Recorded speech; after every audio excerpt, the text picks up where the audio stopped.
com veemência com o que disse o Procurador-Geral da República a respeito da relevância dessa matéria. Nas páginas 6 e 7 da sua denúncia, ele diz o seguinte: essa denúncia retrata acontecimentos de máxima relevância que impende sejam expostos ao mais alto tribunal do país. Então, se a defesa e a acusação concordam que a matéria é da mais alta relevância, se muitos estão dizendo que é o julgamento mais importante da história do Supremo Tribunal Federal, e o regimento interno da Casa prevê que, quando em razão da relevância da questão jurídica convier pronunciamento do plenário, será afetada essa matéria ao plenário. Daí porque nós estamos insistindo naquela preliminar que nós apresentamos para que a matéria seja remetida ao plenário da Casa, e acredito que sem oposição, pelo que disse de Sua Excelência o Procurador-Geral da República. As acusações contra Garnier, elas estão consubstanciadas e foram devidamente aqui lidas, né? Trata-se de acusação por atentado à participação de organização criminosa armada, tentativa de abolição violenta do Estado Democrático de Direito, golpe de Estado, dano qualificado pela violência e grave ameaça contra o patrimônio da União e deterioração de patrimônio tombado. Vamos juntar as três primeiras acusações de Sua Excelência o Procurador-Geral da República. Organização criminosa armada, tentativa violenta de abolição do Estado Democrático de Direito e golpe de Estado. Segundo o Procurador-Geral da República, na página 258 da acusação, embora na trama tenha se imaginado a utilização de fogos, armamentos, etc., no dia, os manifestantes, ou golpistas, como queiram, eles estavam armados, isso está na página 258 da denúncia, com pau, estilingue e ripas de prego, o que me parece insuficiente para caracterizar organização criminosa armada. A organização, segundo Sua Excelência, o Procurador-Geral de Justiça, ela foi constituída no dia 29 de setembro de 2021, quando o então presidente Jair Bolsonaro teria feito uma live de dentro do Palácio do Planalto, dando curso prático ao plano de insurreição. Então, segundo Sua Excelência, teria começado ali. E isso durou até o dia 8 de janeiro de 2023, que é a data da manifestação popular ou da insurreição. Agora, vejam, senhores. Então, essa organização começou no dia 27 de julho de 2021, 29 de julho de 2021. E o almirante Almir Garnier só foi inserido nessa organização no dia 11 de novembro de 2022, 1 ano e 4 meses depois, quando ele assinou, segundo a Procuradoria-Geral de Justiça, por ordem de Jair Bolsonaro, uma nota oficial a favor da liberdade de expressão, em conjunto com o comandante do Exército da Aeronáutica, publicada na página oficial da Força Aérea Brasileira. Eu pergunto, se os três assinaram, por que só o almirante Garnier aderiu ao plano golpista? E os outros dois? Por que os outros dois que participaram, assinaram, discutiram a nota, eles não foram inseridos na denúncia? Freire Gomes diz o porquê. Porque não foi feita a nota, Freire Gomes é arrolado como testemunha de acusação. Foi publicada não a mando de Jair Bolsonaro, porque tinha um propósito pacificador. E vamos lembrar o seguinte: Sua Excelência, o Procurador-Geral da República, fala da reunião de 5 de julho de 2022 e dedica a ela 18 páginas. Para ele é um momento crucial dessa organização criminosa. Por quê? Falou-se em uso de força. Foram palavras que ele disse aqui mesmo. No entanto, nesse dia, estavam presentes nessa reunião e, lamentavelmente, não foram listadas na denúncia, Freire Gomes e Batista Júnior. E estava ausente Almir Garnier.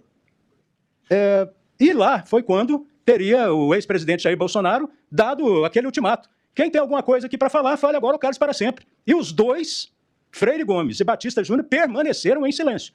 E a Procuradoria-Geral da República não considerou que esse silêncio fosse um apoio manifesto ao golpe de Estado. No dia 7 de dezembro, é a segunda acusação, o segundo momento contra Almir Garnier. Diz Sua Excelência o Procurador-Geral da República que foi apresentada, Bolsonaro apresentou aos comandantes, aos três, a minuta de golpe e tenta convencê-los a fornecer apoio necessário à ruptura institucional. Só que, segundo a Procuradoria-Geral da República, Garnier se colocou à disposição. E segundo a Procuradoria-Geral da República, quem disse isso foram Batista Júnior e Freire Gomes. Agora, lamentavelmente, Batista Júnior, nesse momento, estava dando uma palestra em Pirassununga. Portanto, ele não tinha como ter ouvido isso. E a própria Procuradoria-Geral da República faz essa afirmação, né, e depois, lá na frente, diz que ele estava em Pirassununga. Então, não era de desconhecimento. Portanto, Batista Júnior não falou isso. E segundo, Freire Gomes também não disse isso, está aí no depoimento prestado da Polícia Federal. Ele apenas afirma que o documento apresentado estava em estudo e, quando concluído, seria reportado aos comandantes. Daí aparece o terceiro momento em que o almirante Garnier teria participado decisivamente dessa organização criminosa. No dia 14 de dezembro, o ministro da Defesa reúne os 3 comandantes. E Garnier, segundo palavras da Procuradoria-Geral da República, anuiu ao golpe. Mas anuiu como? Ficou calado. Mas naquele dia fatídico, lá, o 5 de julho, os 2 outros comandantes não ficaram calados quando teriam ouvido do presidente Bolsonaro para que eles se manifestassem, quem tivesse algo contra, inclusive o uso da força. Então, por que houve a presunção de inocência para os 2 no dia 5 de julho? E aqui há uma presunção de condenação em relação ao almirante Garnier, porque ele ficou calado. E mais, ele teria entrado na organização criminosa, segundo o Procurador-Geral da República, para influenciar os demais. E como é que alguém entra em algo para influenciar os demais e permanece calado? Qual o método que ele teria utilizado para convencer os demais? Telepatia? Porque ele ficou calado. E ele ficar em silêncio pressupõe que ele é culpado? Tem vários momentos no direito e que isso não é admitido. A verdade, senhores, também houve mensagem entre terceiros. Braga Neto manda elogiar Garnier e atacar Batista Júnior. Tem mensagem. Sérgio Cavalieri e Mauro Cid dizem que Garnier tinha tanques para agir. Riva, que não foi identificado pela Polícia Federal, diz que Bolsonaro deveria ter iniciado o golpe só com a Marinha. Qual a verdade, senhores? As tropas da Marinha só podem ser movimentadas com autorização do Comando de Operações Navais. E o comandante do Comando de Operações Navais era o atual comandante da Marinha, Olsen. E o atual comandante da Marinha diz claramente, numa nota, que eu até fico abismado que essa nota não tenha sido publicada, uma nota do dia 27 de novembro, essa nota, depois de concluído o relatório, diz claramente que isso jamais aconteceu. Até porque se tivesse acontecido, Olsen teria que estar aqui.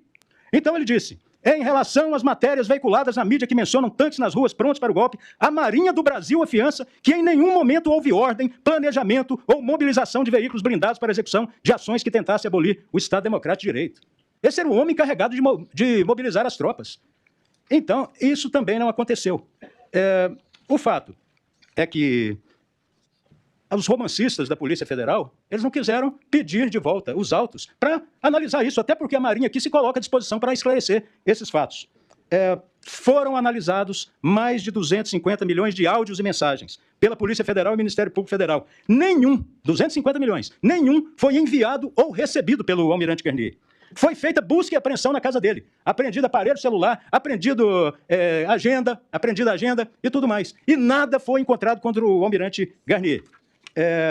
No caso do crime de dano ao patrimônio público e deterioração do patrimônio tombado, é um nonsense. Não existe nada. A Polícia Federal não concluiu isso. Ele não foi indiciado por isso. Simplesmente na denúncia jogaram isso. E de qual é o motivo? Ele fazia parte da organização criminosa. Então não há acusação, não há ato. Ao contrário do que foi dito aqui, no caso específico desses 2 crimes, o artigo 41 foi violado. A denúncia é inepta. Ela não menciona de que forma o almirante Garnier contribuiu para os atos do dia 8 de janeiro. Falta liame subjetivo. E todos nós sabemos o seguinte, precisa ter um mínimo de lastro probatório. Um mínimo. Um fato típico, ele é composto, na teoria mais simples, que é ensinada em todas as faculdades, por uma conduta e um resultado, ainda que seja uma tentativa. Mas tem que ter um nexo causal, tem que ter uma ligação. E não há nenhuma ligação, não só nesses crimes, mas nos demais também. Daí, senhoras e senhores, nós estamos pedindo a rejeição da denúncia, por falta de justa causa, o artigo 395.3 do Código de Processo Penal.